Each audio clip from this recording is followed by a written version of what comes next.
Hi there, friends. Welcome and thanks for joining us for another informative weekend edition of Jamaica Magazine. I'm your host, Adrian Atkinson. We have a lineup of interesting features on development, health, and well-being. You don't want to miss any of it, so please stick around.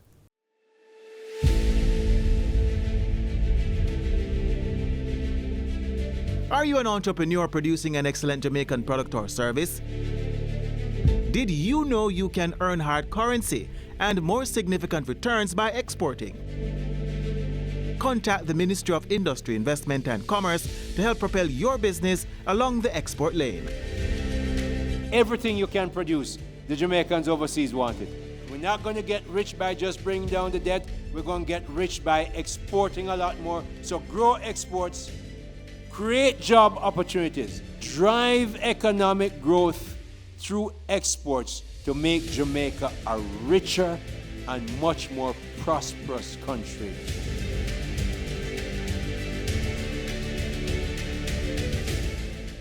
Thanks again for being here. One of the best things a mother can do for her child is to give them the right start in life. And that includes the best nutrition. September 16 to 27 is being celebrated as National Breastfeeding Week. And we begin our feature segment showing you why that's so important.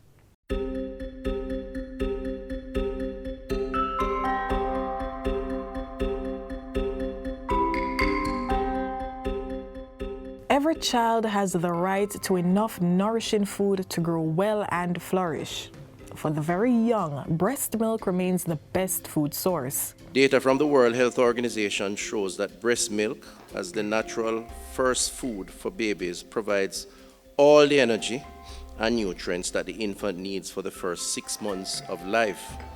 And it continues to provide up to half or more of a child's nutritional needs during the second half of the first year and up to 1/3 during the second year of life. Breast milk provides much needed antibodies to protect babies against all kinds of infections. The colostrum or foremilk, which is the first milk produced by mothers after giving birth, is the baby's first immunization against some infections. Babies who are exclusively breastfed have less episodes of diarrhea, acute respiratory infection, and skin conditions.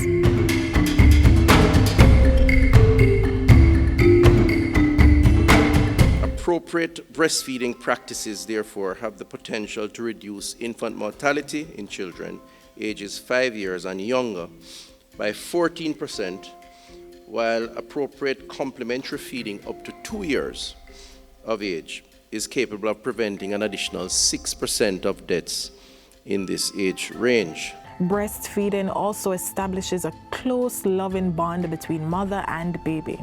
In addition, mothers benefit from improved postpartum recovery, reduced iron loss, and decreased risk of breast and ovarian cancers. Another benefit?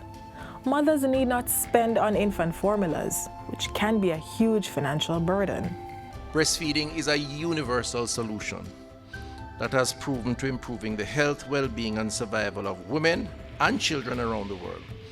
It helps to prevent malnutrition in all its forms, ensures food security for infants and young children, and thus helps to bring people and nations out of hunger and the poverty cycle. That's big. That's quite profound. Men can actively participate and support the breastfeeding mother. So even, for example, if the milk is expressed and placed in a clean container or cup, then the father can be the one to feed the child from the cup with the breast milk. In cases where the mother is breastfeeding, the father can support her by doing chores to ease her burden. Some quick tips on breastfeeding for mommy to eat from all the 7 food groups that keep you healthy. Continue taking your maternal supplements. Remember, baby is getting all its nutrients from breastfeed milk, and make sure that when baby sleeps, you sleep, because babies don't have a special time to sleep, so you have to get rest when baby sleeps. Mothers who choose not to breastfeed are encouraged to discuss this issue with their healthcare provider.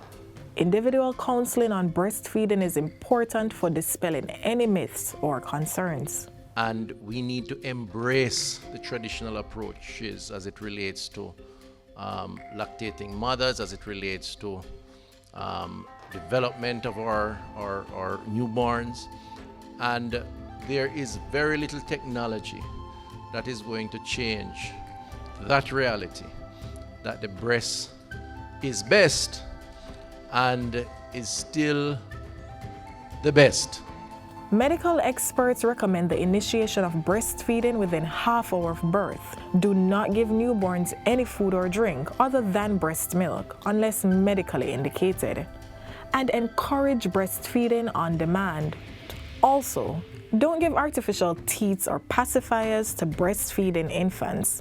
The hope for the ministry is that every child receives a fair opportunity at benefiting from the tremendous nutritional and other critical values, psycho-emotional, physiological, economic, and hygienic advantages of breastfeeding.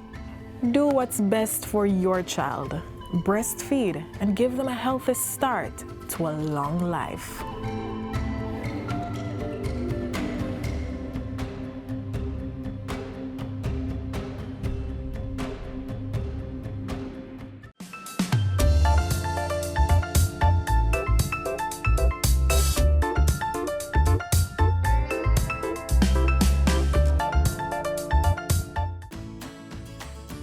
Children are the future, and ensuring our future is healthy requires that children are always provided with nutritious foods to grow well and live long. Unhealthy diets high in sugar, salt, and fat consumed by children may make them obese and prone to non-communicable diseases later in life. Healthy foods and beverages not only help them learn better, but also protects them from non-communicable diseases such as some cancers, diabetes, hypertension, and cardiovascular diseases in their childhood and adult life.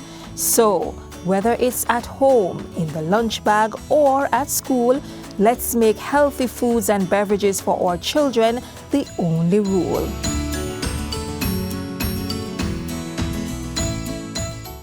Still trotting along the path to good health through proper nutrition. This time is for those of us who have passed the baby stage. Government is seeking to help people embrace practices that can prevent non-communicable and lifestyle-related illnesses. An important first step is understanding what's in our food so we can make healthy choices, and that means reading the nutrition facts labels.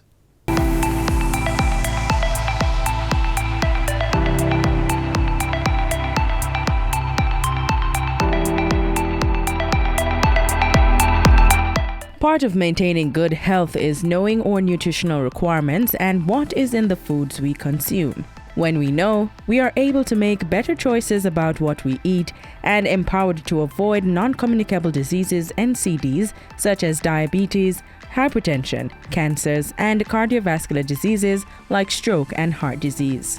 In recognition of this, the government encourages consumers to look carefully on the ingredients and nutrition facts labels on foods.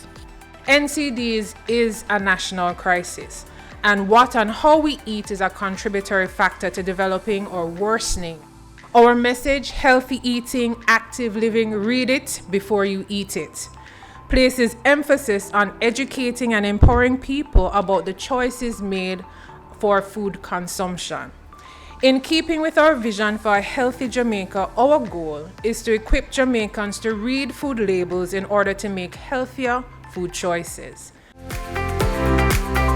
The fact that more than 70% of death in Jamaica are linked to NCD conditions, which are increasing, is enough reason for all of us to eat healthy foods, exercise regularly, and get adequate rest.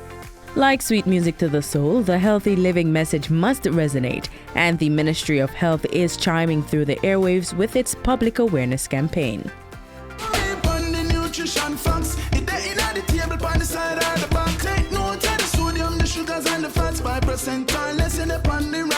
You feel zoom in on the nutrition facts. It ain't in the table on the side or the back. Vitamins, minerals, and vitamin 20% and more that good for you. You feel zoom in. Check the nutrition facts. You feel zoom in. Check the nutrition facts. You feel zoom in.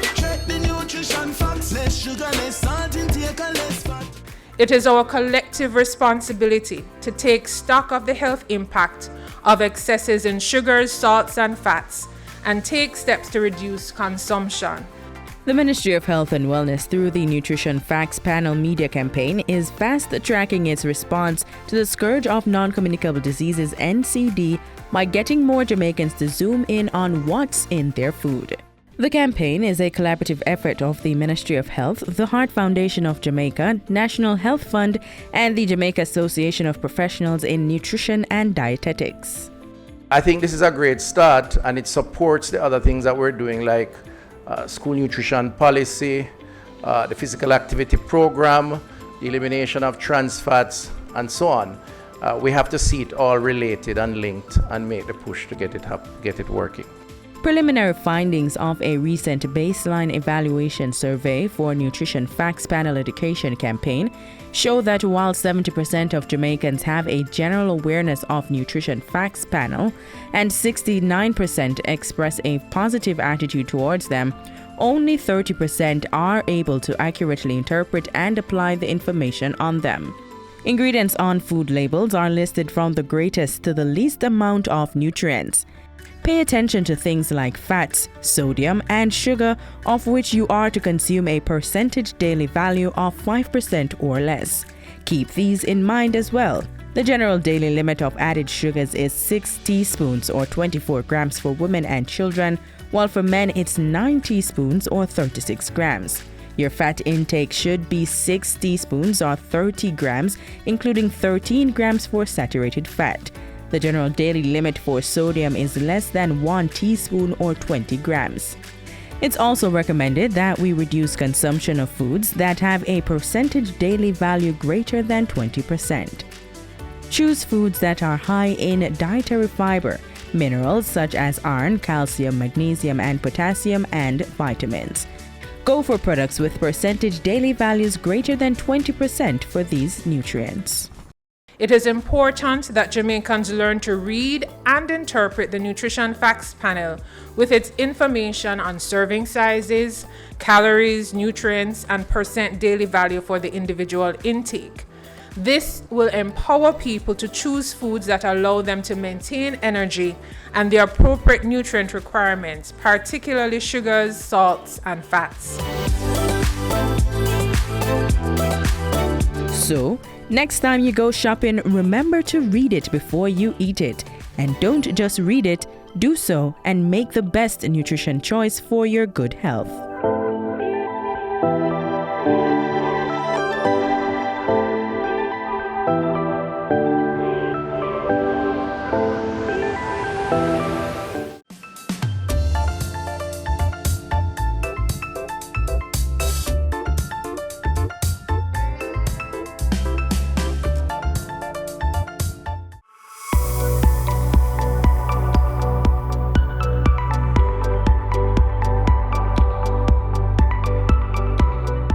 The VTA program has taught DBJ a lot.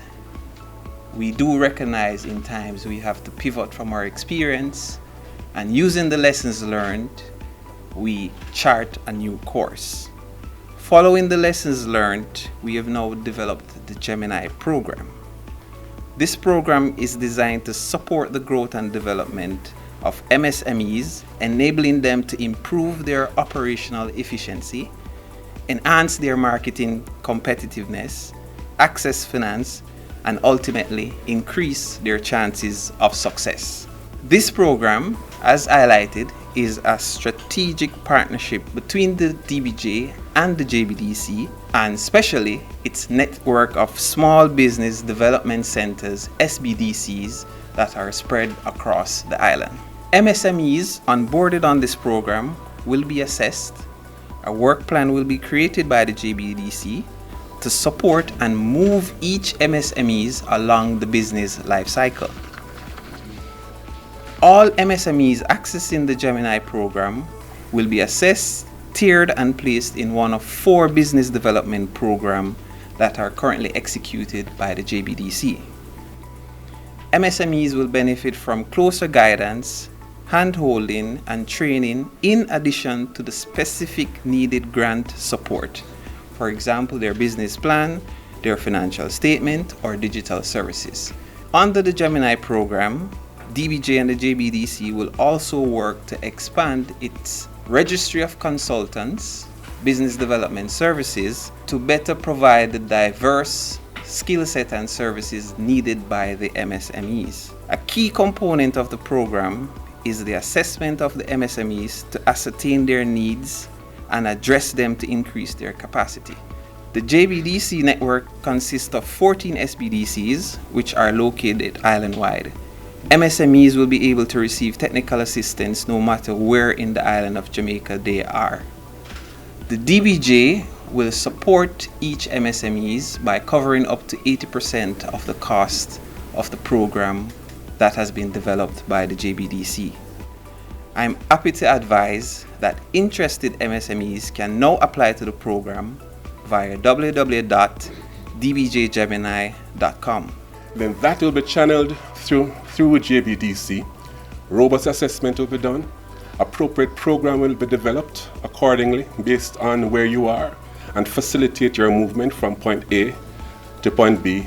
That will be priced and then implementation will begin. So the eligibility criteria include the following. Is that with the companies of Jamaica, 51% owned by a local entrepreneur, valid TRN. In operation, there is a commitment letter that will be a part of the engagement to be a member or a client of the network. The initial target is 100 MSMEs for the hand-holding component of it. However, we anticipate that up to 1,000 MSMEs will participate in various aspects of the program over the period of the year. There is going to be a robust assessment of the needs, and from the robust assessment and that gap assessment, we call it an enterprise development plan that is done, specific needs would be identified, specific gaps would be identified. We have gone through the whole program as it's designed, and we are now very confident that we are at the point where we have a worthwhile, robust program that our MSMEs will benefit from. Let us all continue to collaborate and support our MSMEs as they play a key role in the economic growth and development of Jamaica.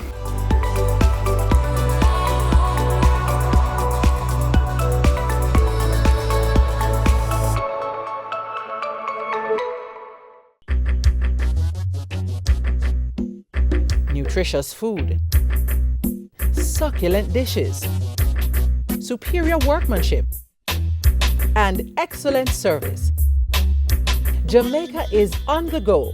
Let's grow what we eat and eat what we grow. Let's harness the indomitable spirit of our most valued resource, our people. Let's support our local businesses. After all, buying Jamaican means building Jamaica. We all have a responsibility to protect our environment from pollution of every sort. As we join the rest of the world in observing International Coastal Cleanup Day, let's get some inspiration from one of the past beach cleanup efforts.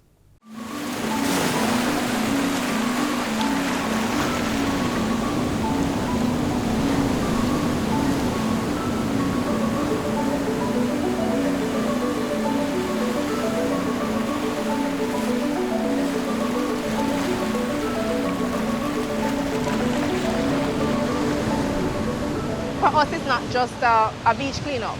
It is data gathering, it's sensitization. We believe in addressing the problem of environmental stewardship on multiple fronts. This is a problem that is multi-layered, it's collective, and it's not as simple as it sometimes appears. So it's going to require all of us, and not least of all the private sector. At the end of the day, we need everybody to pull in the same direction if we're to really break the back of this problem. The more awareness that we can create about the issue is the more we can try to lobby for persons to change their behavior and for proper collection systems to be in place so that we can really change the amount of waste going into our harbors. It's a wider issue than just coming to clean up the beach. It's a waste management issue, and I believe that the harbor has that issue. We're talking about the gullies that lead into the harbor, And until we get some absolute solutions to that, the most we can do as corporate entity is to support initiatives of this nature, just to alleviate some of the waste as we can at this time. So what the KEEM project aims to do is sensitize all the communities that are bordered by the gully to how to manage their waste. So our core mandate is to stop the solid waste, all the solid waste, from reaching the Barnes Gully, which will eventually reach the Kingston Harbour and will damage the mangroves. We hope to rehabilitate the mangroves.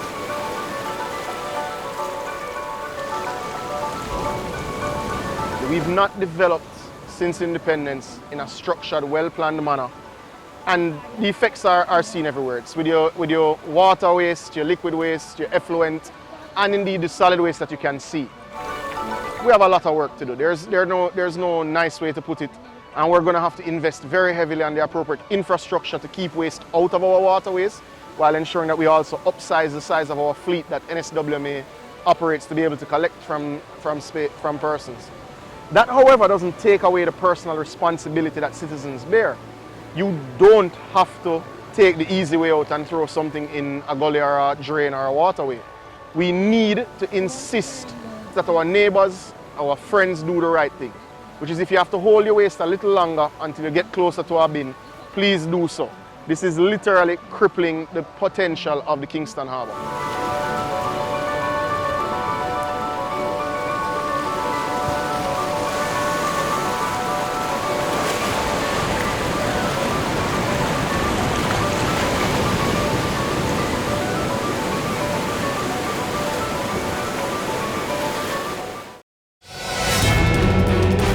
Concerned about uncollected garbage at home?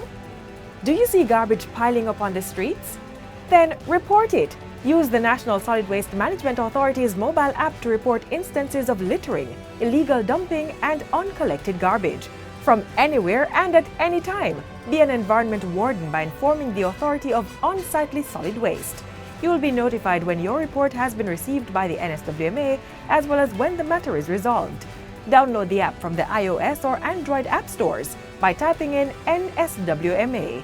Play your part, as Jamaica's beauty is everybody's duty. In the few remaining minutes of Jamaica Magazine, we are drawing your attention to acknowledge the importance of our senior citizens. It is National Senior Citizens Month. It's often said that children of a nation are its future. Conversely, a nation's progress is chronicled through its senior citizens. Seniors are the backbone and foundation of any successful society. It's on their work and achievements that we are building a brighter future for all our citizens. We want to continue to benefit from their contributions, and that's why we've compiled ways to engage and involve this invaluable segment of our society.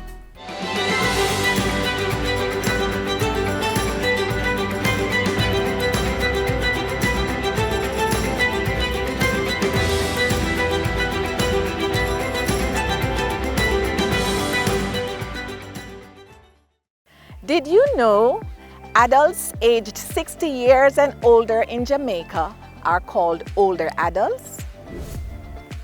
Did you know that in some countries, one can be dubbed an older adult at age 50 or 65, depending on the laws of that country? Have you heard?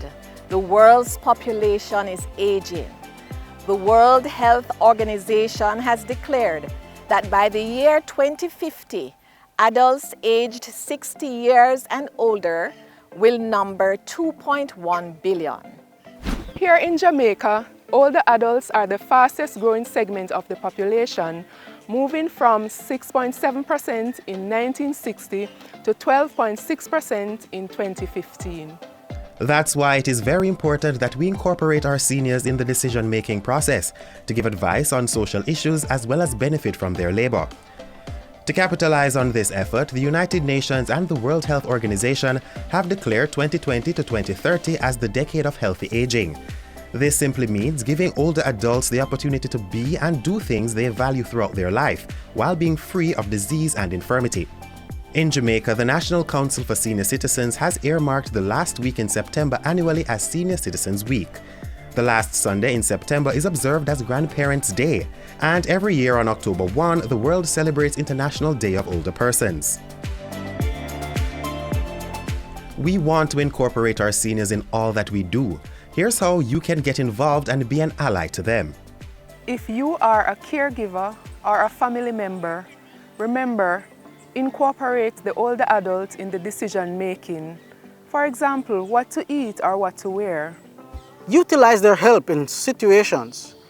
Remember, they have lived through many hardships. We have had world wars, we have had disease outbreaks. Utilize their help. Familiarize yourself with issues related to older adults. For example, the terminologies. What is gerontology?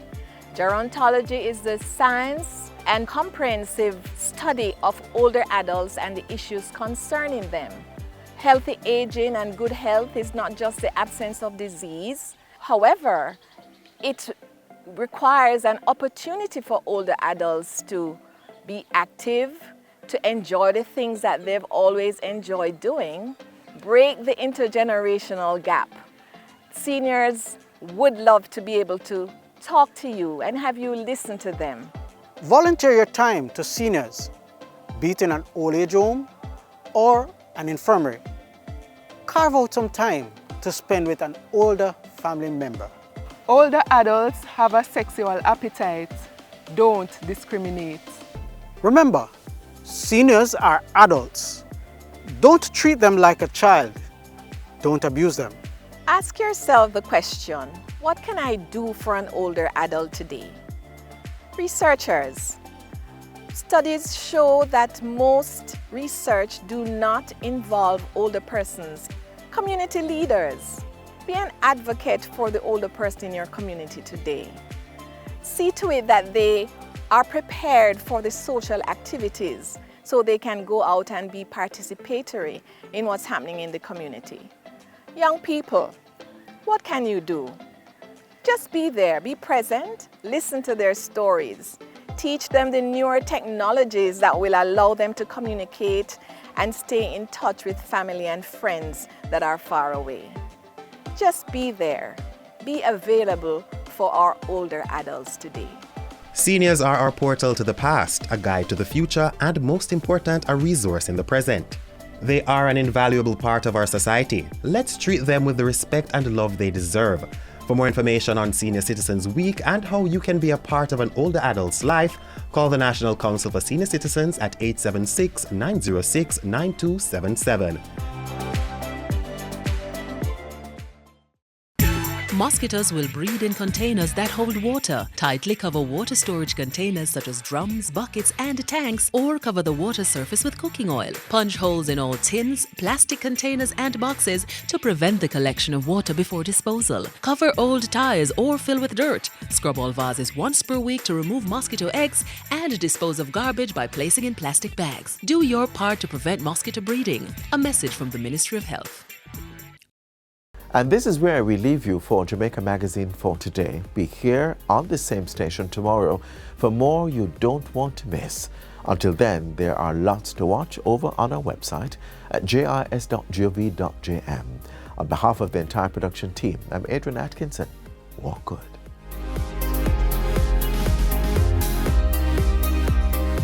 This has been a production of the Jamaica Information Service, the voice of Jamaica.